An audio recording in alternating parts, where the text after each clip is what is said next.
प्रिय छात्रों, मैं आज आपके लिए काव्य विषय पर एक नया व्याख्यान देने जा रहा हूं जो ग्रेजुएशन के छात्रों के लिए उपयुक्त होगा। सबसे पहले काव्य क्या है? काव्यम किम अस्ति? सर्वेषां छात्राणां मनसि इति जिज्ञासा वर्तते। काव्यम किम? काव्यस्य का परिभाषा?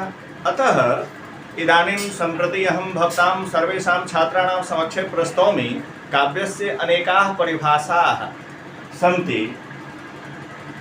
विद्वद्भिः प्रदीयते। अहं प्रस्तौमि इदानीं। सर्वप्रथमम् आचार्य भामह अलंकारिकः, ये अलंकारिक थे। भामह अलंकार शास्त्र पर इन्होंने सबसे पहले अलंकार की प्रधानता को इन्होंने ही उपस्थापित किया। तो आचार्य भामह ने जो लिखा काव्य की परिभाषा, शब्दार्थौ सहितौ काव्यम। काव्य है क्या? शब्दार्थौ कहा उन्होंने कि शब्द और अर्थ ये दोनों को काव्य कहा। इसको शब्द और अर्थ, शब्दार्थ जुगल, शब्द प्लस अर्थ, कि जहाँ भी शब्द होंगे वहाँ उनके साथ अर्थ रहता है। इसलिए शब्दार्थ जुगल के सहितौ, उनकी सहभागिता, उनका सहभाव, एक साथ रहना, इसी को काव्य कहा। कि शब्दार्थ जुगल को काव्य की संज्ञा दी भामह ने कि जहाँ भी शब्द और होगा वहाँ अर्थ होगा। तो शब्दार्थ को ही उन्होंने काव्य मान लिया, क्योंकि शब्दार्थ का जो संबंध है वह नित्य संबंध है।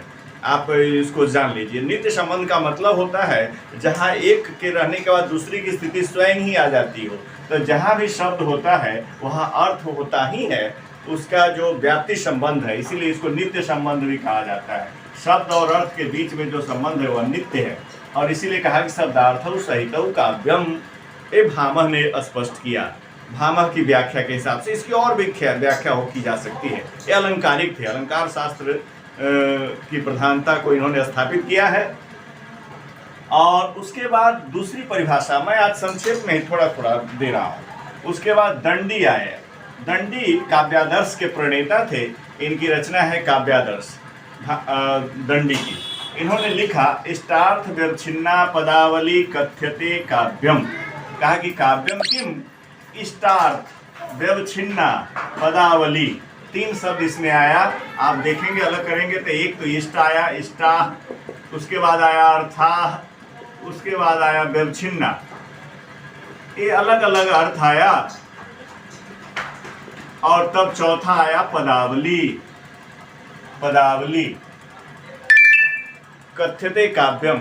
कहा कि जो इष्ट अर्थ देता है, इष्ट का मतलब हुआ रस से युक्त, रस परिपाकैः रमणीयाः एतादृशाः अर्थाः ये शब्दाः सहृदयानां मनांसि आवर्जयन्ति आकर्षयन्ति एतादृशाः शब्दाः सरसाः।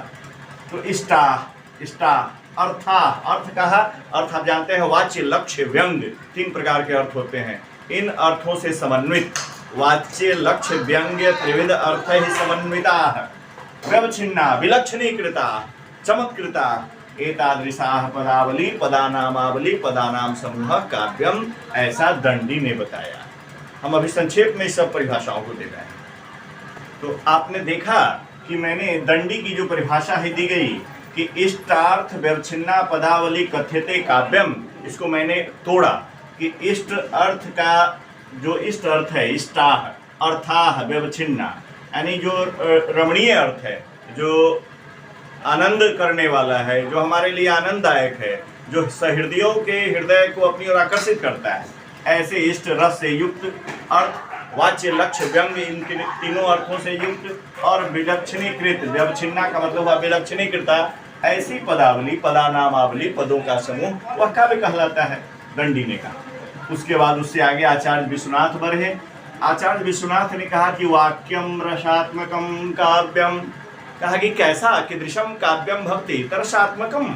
और वाक्यम, ऐसा वाक्य जो रसात्मक हो, रस समन्वितम रसात्मकम इत्यर्थः। सरसम, सरसम वाक्यम काव्यम। ये सरस, रसात्मक, रस युक्त वाक्य को इन्होंने काव्य कहा। अब वाक्य के लिए थोड़ा जानना फिर हो जाएगा कि वाक्य क्या है।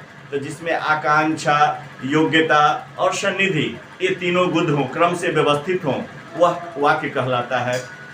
आकांक्षा क्या है, फिर योग्यता क्या है, उसकी अलग से, वाक्य की अलग से एक परिभाषा ही बन सकती है। तो वाक्य पर एक वीडियो मैं दूंगा कि वाक्य क्या है। वो आकांक्षा क्या है? आकांक्षा, योग्यता, आसक्ति या सन्निधि, इन तीनों का जो अन्वय है, कम्बिनेशन है, वह वाक्य है। तो आगे वाक्य पर एक अलग वीडियो मैं दूंगा, वाक्यम किम। लेकिन अभी मैंने केवल फॉर्मली एक औपचारिक रूप से मैं काव्य को बताया हूँ कि काव्य है क्या। तो उसके बारे में रसात्मक वाक्य को काव्य कहते हैं, ऐसा विश्वनाथ आचार्य जी ने कहा। आचार्य विश्वनाथ जी का नाम है, इन्होंने रस पर जोर दिया। और चौथा जो पंडित राज जगन्नाथ हैं, ये भी काफ़ी श्रृंगारिक थे। इनकी रस गंगाधर इनकी रचना ही है, और पीयूष लहरी, सुधा लहरी, बहुत सारे लिखा है इन्होंने। राजशेखर की, पंडित जगन्नाथ की आपको रस गंगाधर है।